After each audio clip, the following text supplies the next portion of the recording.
இயேசுவில் அன்புக்குரியவர்களே, உறவுகள் தொலைந்து விட்டது என்ற நிலை இன்று எங்கும் நிலைத்து கொண்டிருக்கிறது.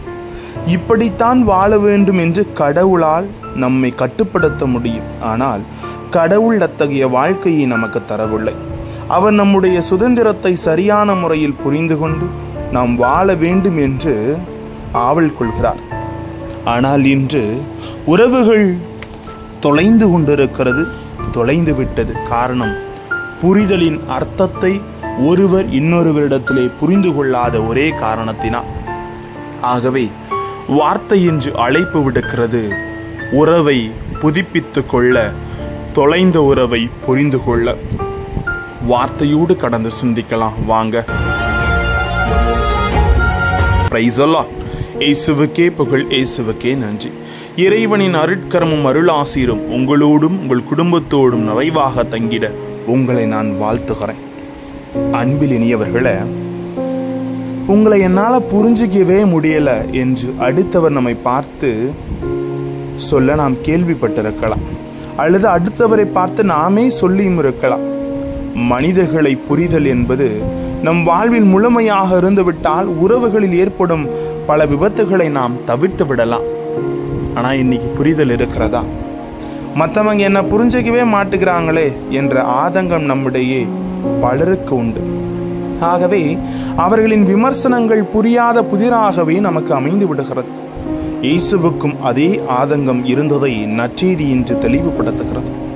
தன்னையும் திருமுழுக்கு யோவானையும் யூத சமூகம் சரியாக புரிந்து கொள்ளவில்லை என்பதே இயேசுவின் ஆதங்கமாக இருந்தது. புரிந்து கொள்ளாத உறவுகளை குறித்து இயேசுவின் ஒப்பீடு இவ்வாறாக அமைகிறது. இவர்கள் சந்தை வெளிகள் உட்கார்ந்து ஒருவரை ஒருவர் கூப்பிட்டு, நாங்கள் குழல் ஊதினோம், நீங்கள் கூத்தாடவில்லை, நாங்கள் ஒப்பாரி வைத்தோம், நீங்கள் அளவில்லை என்று கூறி விளையாடும் சிறுவர்களுக்கு ஒப்பானார்கள் என்று லூக்கு 7:32 கூறுகிறார்.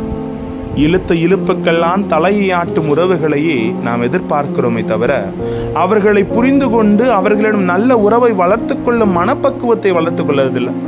நான் சொல்றதுக்கெல்லாம் மண்டையாட்டணும், பூம்பூ மாடு மாதிரி மண்டையாட்டினா அவன் தான் பெஸ்ட் உறவினர் அப்படி சொல்லுவான். ஆனா ஒருவர் இன்னொருவரை புரிந்து கொண்டு வாழ்வதில் தான் உறவின் மேன்மை அடங்கியிருக்கிறது என்பதை ஆண்டவர் இன்று தெளிவுபடுத்துகிறார்.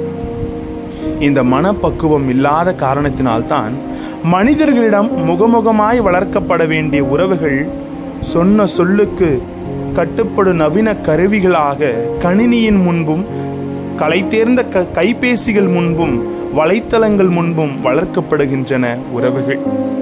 எதிர்பார்த்த விஷயங்கள் உடனுக்குடன் கிடைத்து விடுவதால் இவைகள் மனித உறவுகளை விட முக்கியத்துவம் பெறுகின்றன.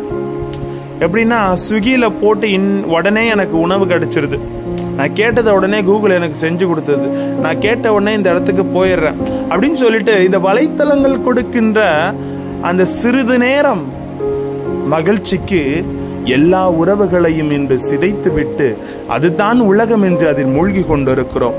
ஆகவே உறவுகள் தொலைந்து கொண்டிருக்கிறது, தொலைந்து விட்டது. அன்பார்ந்தவர்களே, மனிதர்களாகி நாம் எல்லாவற்றையும் எல்லோரையும் நெருங்கி பழகுபவரை முழுமையாகவும் புரிந்து கொள்ளும் ஆற்றல் உடையவர்கள் அல்ல. எனினும் ஓரளவுக்கு புரிந்து கொள்ளும் முயற்சி எடுக்கும் ஆற்றல் உடையவர்கள். உடனுக்குடனே எல்லாத்தையும் தெரிஞ்சுக்கணும், உடனே புரிஞ்சுக்கணுன்றது அர்த்தமும் இல்லை. சிறுக சிறுக நாம் புரிதலை நம்மில் வளர்த்து கொள்ள வேண்டும் என்பதை தான் கடவுள் விரும்புகிறார். அதை நாம் மறுக்க முடியாது. இந்த முயற்சி நம்மிடம் இருக்கிறதா என்பது தான் இயேசுவின் ஆதங்கமாக நம் முன் இருக்கிறது. அன்று யூத சமூகம் பலரை புரிந்து கொள்ளாமல் வெறுத்த போது இயேசு மட்டுமே அவர்களை புரிந்து கொண்டு அரவணைத்தார். யார் அப்படின்னு பார்க்கும்போது சக்கேயு, மத்தேயு, விபச்சார பெண், சமாரிய பெண் என்று பலர் அடங்குவார்கள். இயேசுவின் புரிதல் அவர்களுக்கு வாழ்வு கொடுத்தது. நம் புரிதல் நம் உறவுகளுக்கு வாழ்வு கொடுக்க நாம் முயற்சி எடுக்கணுங்க. வேணாங்க, போதும், உறவுகள் தொலைந்து கொண்டிருக்கிறது, கொஞ்சமாவது இம்பார்ட்டன்ஸ் கொடுப்போமே.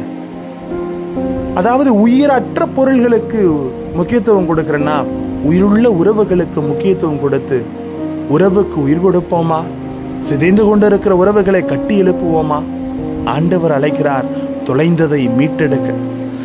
காணாமல் சென்ற ஒரு ஆட்டினை தேடி சென்று மகிழ்ச்சி கொண்ட ஆண்டவர் இன்று நம்மையும் உறவை தேடி கண்டுபிடிக்க அழைக்கிறார். தேடுவோம், ஆசீர் கிடைக்கும். ஜெபிப்போமா?